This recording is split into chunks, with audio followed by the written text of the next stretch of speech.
There we go. Hey guys, Kyle and Dave here again for another round of Kaizen ReBoot Webcast.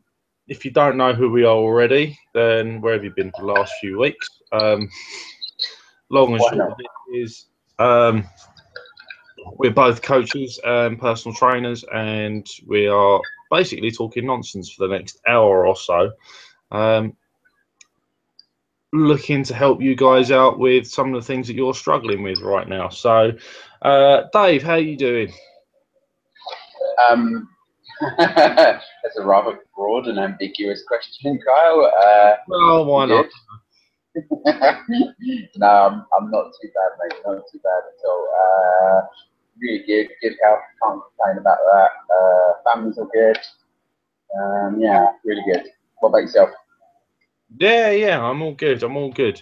Well, I was until about 2 minutes ago when I came online, and I don't know if anyone's noticed already, but we've done it again. Completely out of the blue. We're both yeah. T-shirt. Go on, Kyle. Just show them. There we go. Yes, we are both actually wearing Superman T-shirts. Oh, brilliant.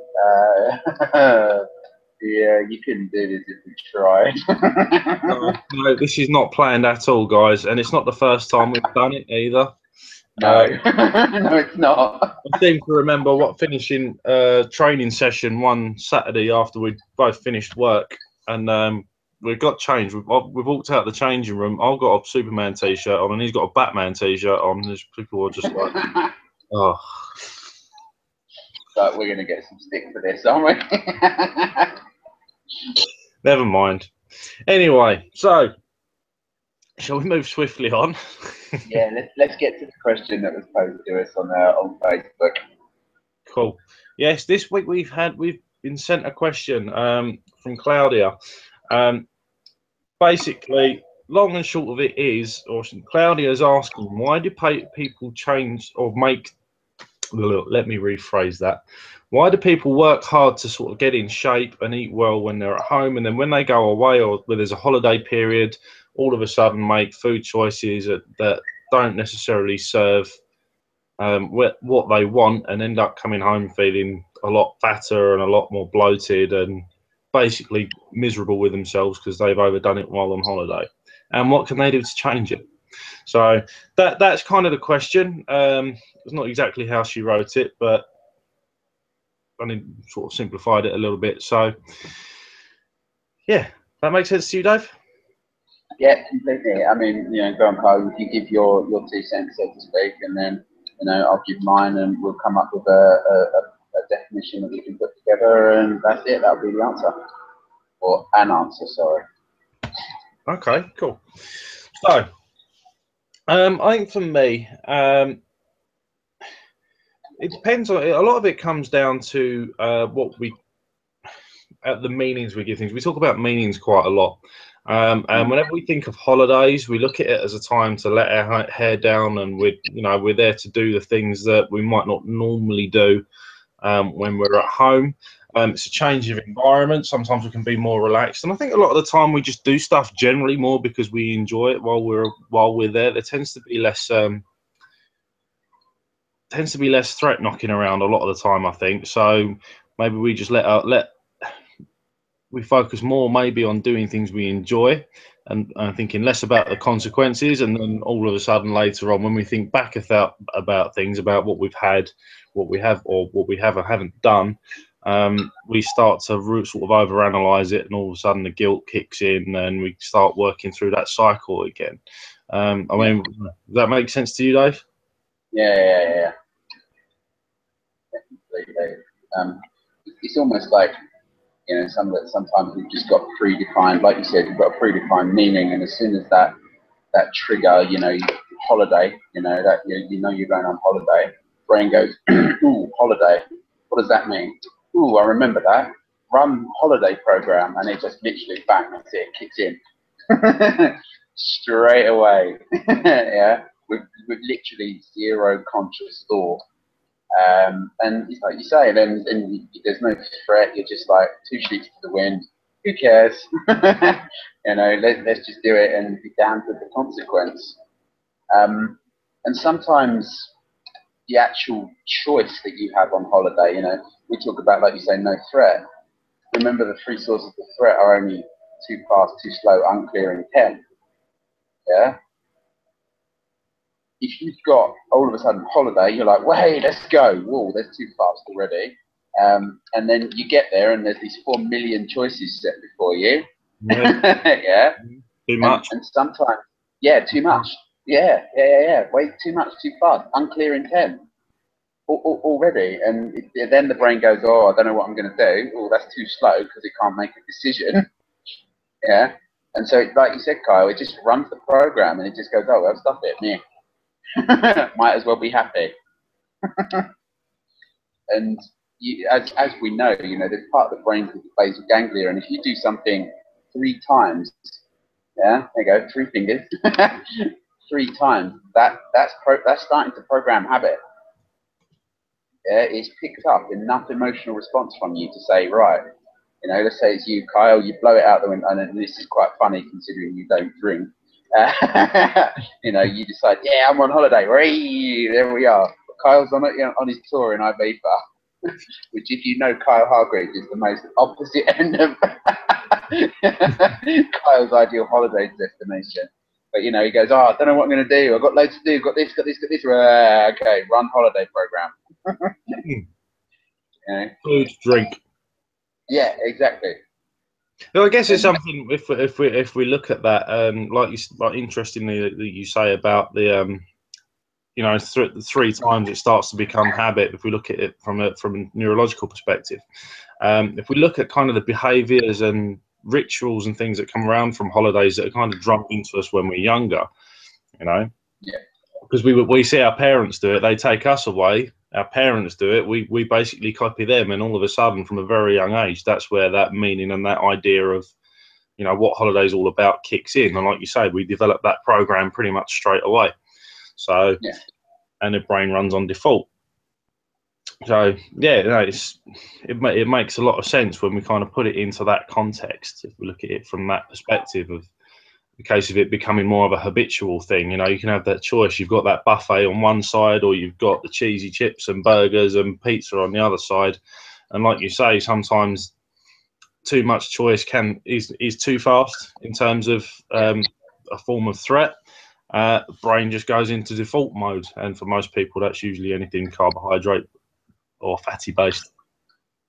Yeah, well, like as we know, you know, fight, flight, freeze, fornicate, or food, and it's not always possible to get out. It's not always possible to freeze. It's not always possible to fight it. It could be possible to fornicate on holiday, but that's another entire different lecture. But so food becomes the easiest one to do if you think about it with a bit of logic and common sense. And as we know, you know, you're programmed from birth. You know, baby cries, you feed it a lot of the time. So you just run the easiest, most default program, and that food is simply it. And you said about your choices there, Kyle. Like you say, it's easier to run the default. Well, even that itself, it's like, okay, well, like you say, you've got that program from your parents in there, and it goes, oh, salad bar. Brain goes, hang on, does salad bar equals holiday? And a lot of the times, no. So it goes, bye-bye salad bar. Hello, cocktails and sausages. Yeah, bang. Yeah, absolutely. And I suppose if we look at kind of the context of holidays in general, why people tend to go on holiday, we spoke the other week a little bit about gaining pleasure, of the 2 main motivations. One's avoiding pain, the other one gaining pleasure.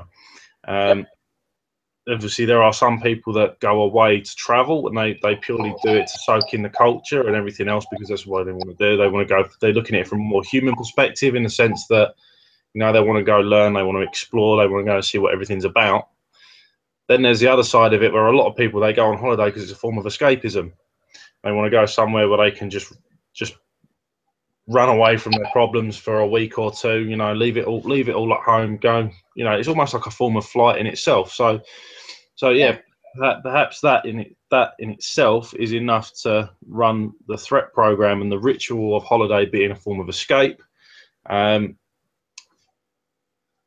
Yeah, like we said, with everything else coming back to the brain and running for food and everything else, it can all be linked that way. But that's a really interesting point, Carl, and I think that's probably one of the first places maybe we should get starting to change it. You know, what is the meaning for your holiday? You know, why are you taking it? You know, are you doing it because you are literally running away from this stressful, threat-filled life that you built for yourself? You know, because if you think about it, well, then your brain starts to, and if you've done it often enough, your brain starts to learn that holiday equals lack of threat, and that, like we said, there's a default response. It's a flight pattern. You know, you're then going to engage from the flight pattern into food, yeah, and fornication, okay, and even freeze. What's lying on a sun lounger? Doing nothing. That's a freeze pattern. Yeah. Some of the more aggressive things that people get involved in terms of the physical activity, you know, that technically could be classified as a fight pattern. Yeah. You've got almost all five across that entire spectrum, but it starts with that. What does that mean for the holiday? Are you literally trying to get away from all the threat and stress? Think about what a lot of people say when they go on holiday. It's like, oh, I can't wait for this break to work to get away from the norm. It's like, well, why is the norm that bad? That you need to run away from it. Or more importantly, why aren't you able to handle the norm? Why is your perception of the norm like that, and why is it triggering that response in your brain?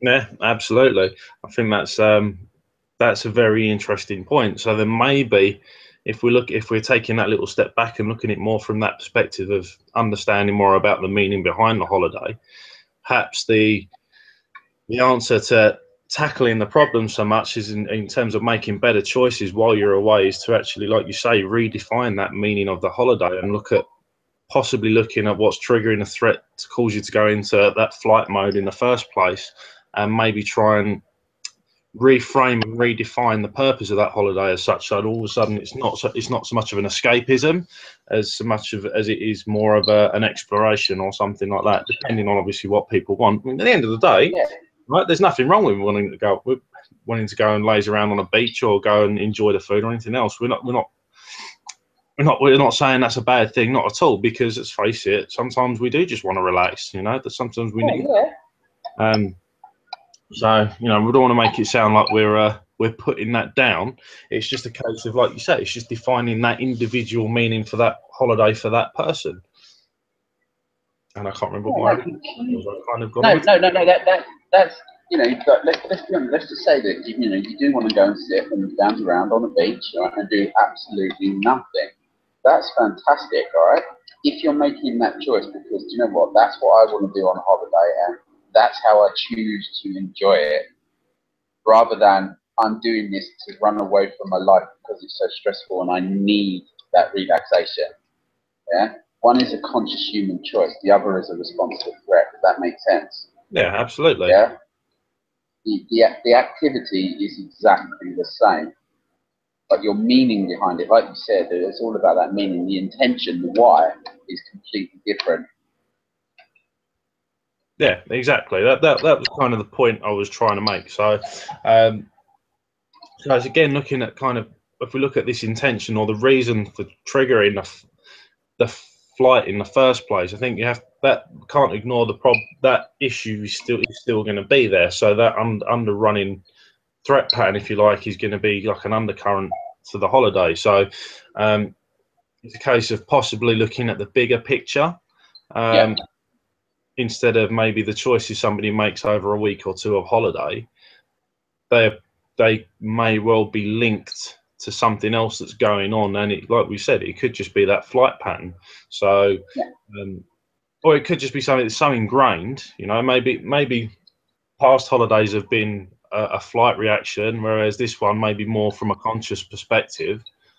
But that pattern's taken over again. If we look at that unclear intent idea, where if all we've ever done when you go away is follow that model, all of a sudden you go away with the intent of maybe doing something different, but you're not necessarily sure what or how to go about it or where to go or anything like that. Or you find yourself, you know, you could be in a place where you don't speak the language. There may not be many people around that you know, or anyone that you can kind of communicate with effectively.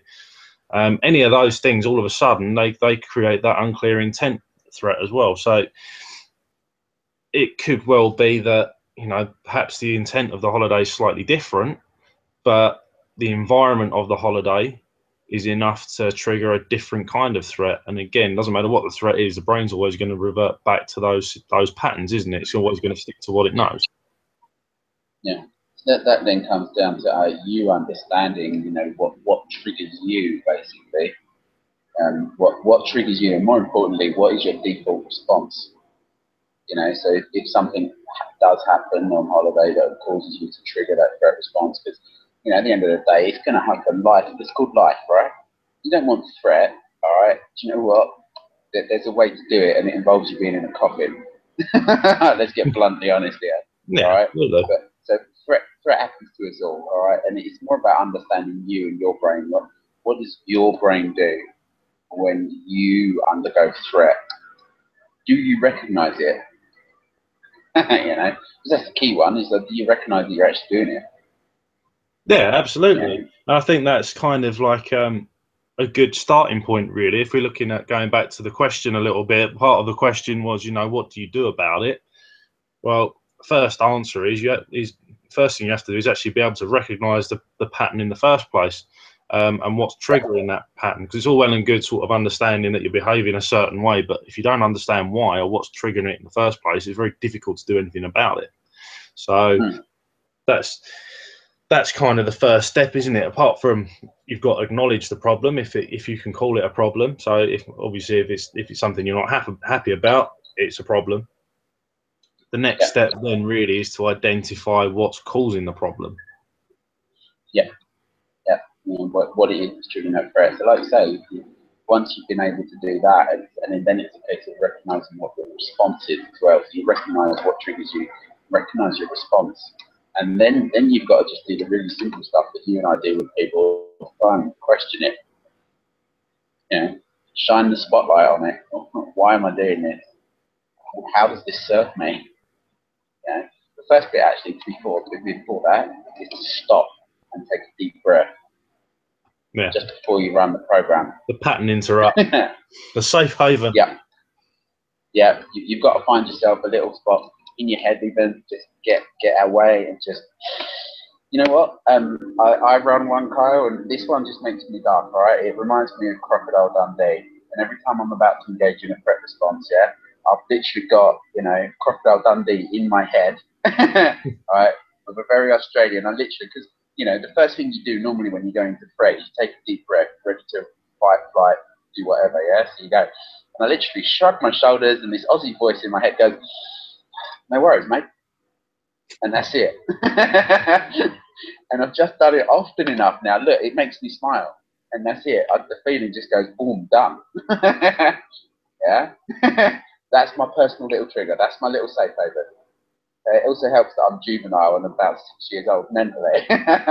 Well, yeah. So that one for Claudia would be a really good one. Is, you know, come up with a safe haven, a ritual, and in effect an anti-threat ritual that she can use anywhere. That's really simple. Yeah, this actually kind of builds on a little bit from what we spoke about last week, wasn't it? Because we were talking about last week, and got some feedback there. Yeah, we were talking about safe havens last week, and we were talking about music and things like that. But safe havens, they don't have to be that complicated. They can be really, really simple, like you say. It can be that little voice in your head. It could be even like some of the stuff they use in NLP, the anchoring and triggering. You know, they tend to do these exercises to anchor sort of certain feelings, certain emotions, certain memories to maybe pressure points or touch points or something like that. You know, so yeah, it doesn't have to be anything complicated. It's just like you say, it's just creating a little ritual, something that you can repeat when you feel you need it. And of course, the other part of that is also what we talked about, recognizing the behavior, the pattern, and everything else, and using that safe haven just before the pattern kicks in. you also need to kind of know what the ingredients of that pattern is. So you need to sort of start to learn what your triggers are and what you build up to, so that you can start to actually recognize when that's going to kick in. So you know when to do your little rituals. Otherwise, if it's too late, you know, once you're over the cliff, you're over the cliff. There's no coming back. But it's that lead up. You know, what are the little warning signs? What are the little things you can pick up on? And it could be physical. It could be like it could be a feeling in your stomach. It could be something to do with your breathing. It could be intuition. It could be a thought process. It could be absolutely anything. And it's just a case of kind of as an individual working out what your little triggers are. And kind of going from there. You've got this big smirk on your face. It's really distracting. Sorry, I was just thinking of like my triggers. It's really funny. And now that I say it in my head, and I'm going to say this out loud, it's just like, oh, good Lord. Because obviously I've just given you that analogy that effectively Crocodile Dundee calms me down. But when I get angry and I act and something annoys me and triggers my threat response, it's almost like I get like a gut, and then I almost have the Incredible Hulk, you know, like Hulk smash. Yeah. So effectively, what I've just told myself is that Crocodile Dundee can pacify the Hulk. Sorry, and that's why I'm smirking. There you go, guys. That we were going so well. We were doing really good content, and now we've just gone. You know what image I've got in my head, right? Have you seen Age of Ultron yet? Yeah. You know what Black Widow does to Hulk to pacify him? The whole little lullaby. Yeah. Crocodile Dundee. palm stroke with the Hulk. Yeah. No worries, mate. No worries. That's it. Anyway, so what we've got is identify the meaning behind the holiday, perhaps change the meaning. Identify your triggers, start to learn the pattern, and more importantly, learn and get a safe haven, and when to start to run the safe haven program effectively. Brilliant. That's pretty straightforward, really, because then from there, once you run that safe haven program, or once you've got that ritual in place, and you start to calm yourself down a little bit, you can start to look at things maybe a little bit more logically, and you can start to make your choices a little bit more consciously, as opposed to just running for the food. You know, you can actually make that decision as to something. Is it really because you want it, or is it because your brain's telling you that it needs it? And there's that kind of that big difference there. So I think that kind of answers the question in a roundabout way. I think that is, again, you know, like the whole Einstein thing is, you know, the answer should be as simple as possible, but no simpler. I think that is literally it. Meaning behind the holiday. Identify your triggers and your patterns. Yeah. Learn when to, or get a safe haven program. Learn when to run it. Once you're feeling calmer, then start to question it and apply the logical process behind the thinking. That's it. You know? And you know, the more that you run that, Claudia, the better you'll get at it. One thing I will say, and I say this to all my clients, do you know what? The first time you run it, you're going to suck. All right? Yeah. And do you know what? Yeah. Don't be discouraged by that. It's a new process. You just have to rerun it. Yeah, and then rerun it again, and each time you'll just get that little bit better. And sometimes, as human beings, we're all programmed for the big win. Like, sometimes they're good, they're great. We all love them. Every so often, though, we have to actually go, do you know what? Sometimes progress is progress, and if that means it's one foot in front of the other, you know, fumbling blindly in the dark, who cares? As long as you get there, right? Yeah, absolutely. I think that's an important point, because I think it's quite easy to become discouraged, especially if things don't happen instantly. The reality is, at first, your brain's going to resist. It doesn't matter what new habit you're trying to create, especially if it's somewhere where you're in effect denying yourself something. So, for example, if we're looking at it from a food perspective, it's a little bit different if you're creating a habit where you absolutely love it all the time, but something like where you're trying to make maybe what you would define as a better food choice while you're away, and there's that kind of deprivation. You know, your brain's going to resist like hell. It's going to take time. So we've talked a little bit about this safe haven idea. So maybe it's worth looking at, you know, maybe some more kind of practical solutions as well. So, right, we know the brain's going to resist. We know that we want to create, we want to redefine, or sorry, we want to find the meaning of what we're doing, and change the meaning where we can, identify the threat, you know, like start to understand the triggers, and then create the safe havens. A part of that, you know, could be that if you know food's kind of one of your big triggers, and you try and deprive yourself completely straight away, we know that that's going to trigger some kind of threat. It's going to trigger a lot of resistance from the brain, right? So then it's a case of, well, what alternatives can you find? That it's almost like finding that middle ground. So you know, if you're someone that's very prone to going and hunting for carbs, we're looking at this idea, well, why not try and find one maybe you have half and half to start with? So Yeah. it might be a mixed mash. It might not be instantly what we want. I'm getting that feedback again. Yeah. Can you hear it? It's just stopped. It was for a little bit, and then No. I don't know if that was me moving my laptop. Sorry, my leg was on bed. It's all right. No worries. Sorry, guys. Anyway, so yeah, what was I saying? Yeah, so maybe looking for some compromise. So maybe don't avoid the carbs or the crap initially at first, but maybe have half and half and gradually build yourself up so that, you know, we do it in stages instead of trying to go cold turkey all the time. Yeah. It works differently for different people. You know, some people are a lot more accepting of making those changes quite quickly. Some people are more resistant. So it's kind of knowing yourself and what's going to work for you and working at that pace that's going to be comfortable. Because again, you know, we try and do it all in one go. It becomes too fast. Brain doesn't like it. Brain resists. So yeah, maybe it's a case of, you know, if there's the two buffets, you've got the junk buffet and the salad buffet. You know, maybe start with having a couple of bits from the junk buffet and having some stuff from the salad buffet, and then just gradually try and filter it, so to speak, so it becomes more habitual. That's what I mean. All right, it's a little bit different on holiday. If you're there only for 2 weeks, but you can gradually try and change it that way. But then, of course, it's looking at kind of your day-to-day habits as well, isn't it? You know, if you're generally pretty clean while you're at home anyway,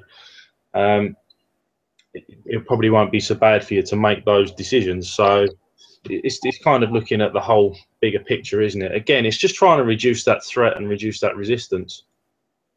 Yeah. Well, like you said, the things you've just got to ask yourself, what strategy worked for me? Would it, you know, and know yourself. You know, am I better off going cold turkey and just going, right, that's it, done, cut it out, or am I better off doing the whole, I'm going to phase this out and I've had a little bit and I've got self-discipline. There's no right or wrong. It's just whatever's right for you at that given time. Yeah, and it's a case of managing expectations as well. It's making sure you're clear and you know what to expect as a result.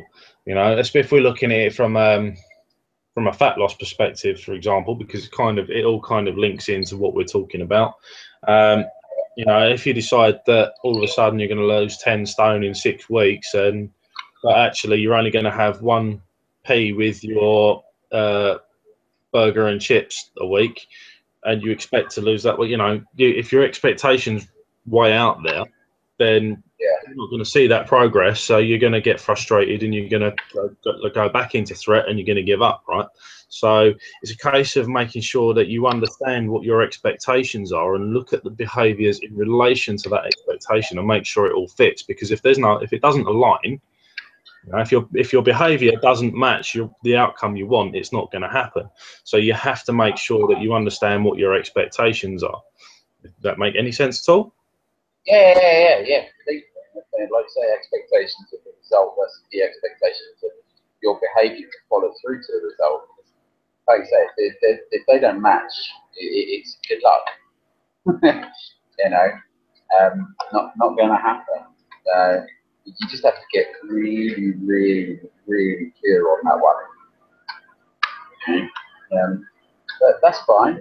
Okay. That was very good, Kyle. That's very good.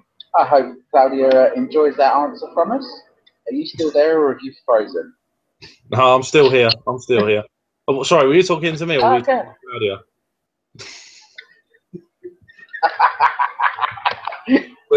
Actually, we've managed to turn her into stone or something like that. Yeah, definitely. I was actually talking to the door behind you, Kyle. It was more interesting than you guys are doing. Pretty snazzy door. It is. It's a good door. But no, seriously, Claudia, I hope you enjoy that. I hope that's answered some things for you. And you know, when we post this, at some point between now and before next week. Yeah. Okay. Point taken. No. Hey, dude. At least you got it out before the next one. If this was me, we'd still be waiting for the previous weeks. You may or may not have discovered Kyle and I in technology. Perhaps I'm not the best mix. We enjoy doing this.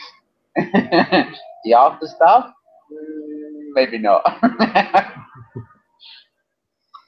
Yeah, I hope she enjoys that answer. I hope she gets something from it, and more importantly, I hope she can come up with a little safe haven routine. You know, I mean, let's just quickly touch on that, Kyle. You know, what safe haven routines do you normally get clients to do? Well, obviously it varies on the situation. I mean, I tend to use a lot of very, very simple breathing exercises, meditation and music are the main ones. Sometimes it can be affirmations, so maybe just tell yourself something. Or something that I've used with people as well is like we were talking about that pattern interrupt, is that if you can hear the voice in your head or you get that feeling, is actually physically telling yourself to stop and just walk away from it and just, you know, I'll take that step back. Take a breath, and you know, just do whatever you need to do to calm yourself down. So, but a lot of the times, people think I'm going a bit crazy when I tell them to say, like, physically say stop. But the idea is that actually you're giving yourself that command, and that gives you that chance to kind of start running that program, so to speak. So yeah, things like that. So little breathing exercises, maybe some EFT techniques, but nothing too crazy. You know, I don't get them doing this because most people just look at me like I'm a fool. But I'm sorry. What coaching program does that come from again? It's an EFT technique. Stimulates the PNS. Yeah, of course it does. Yes. Also, it makes you look like a 4-year-old, but you know. Definitely, and in some countries you'll probably be chucked in the loony bin before you can blink. But that's cool. But yeah, I don't tend to use that one because people just look at me like and want to slap me around the head. But you know, but simple things. It usually involves breathing. Some way where they can, if possible, where they can change their environment. So whether it's something they can see or visualize, or something they can listen to, or whatever else, maybe even say like a mantra or what's the word? It's gone. What's the word? Affirmation. That's it.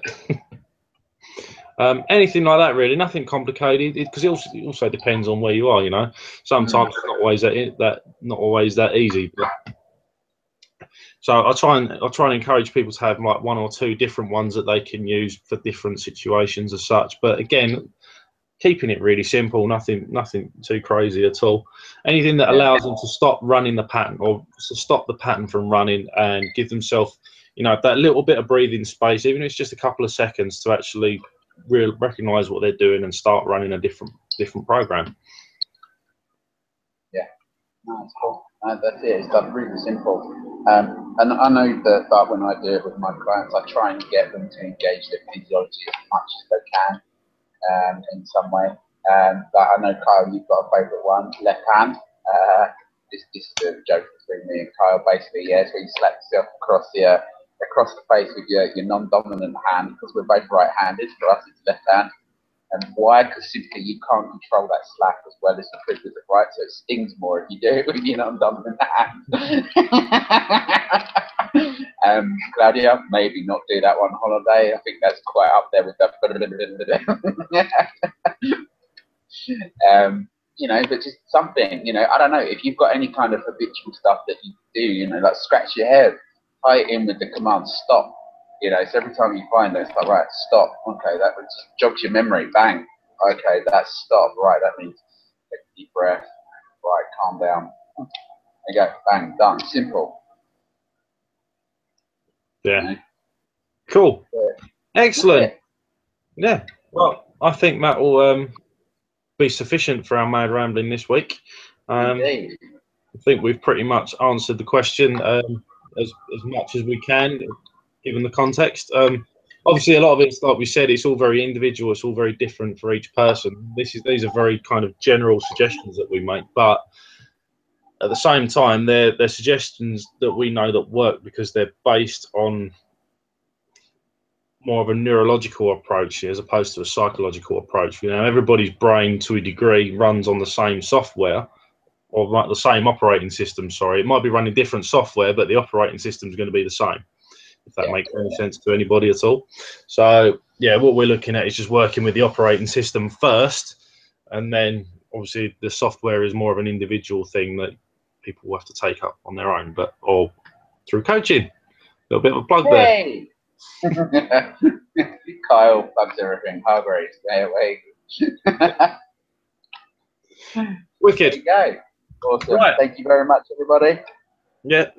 Yeah. Thank you, Dave. Thanks for your nuggets of wisdom. We'll be back next week. Again, guys, if you've got any questions or anything that you want us to talk about, then please get in touch with us. You can message us on Facebook, or you can comment below the video because it will be on YouTube. Excuse me. Yeah. And we'll pick those up and we'll ramble about those on the next one. Awesome. There you go. Until then, have a great week, and I'll speak to you all soon. Dave, bye for now.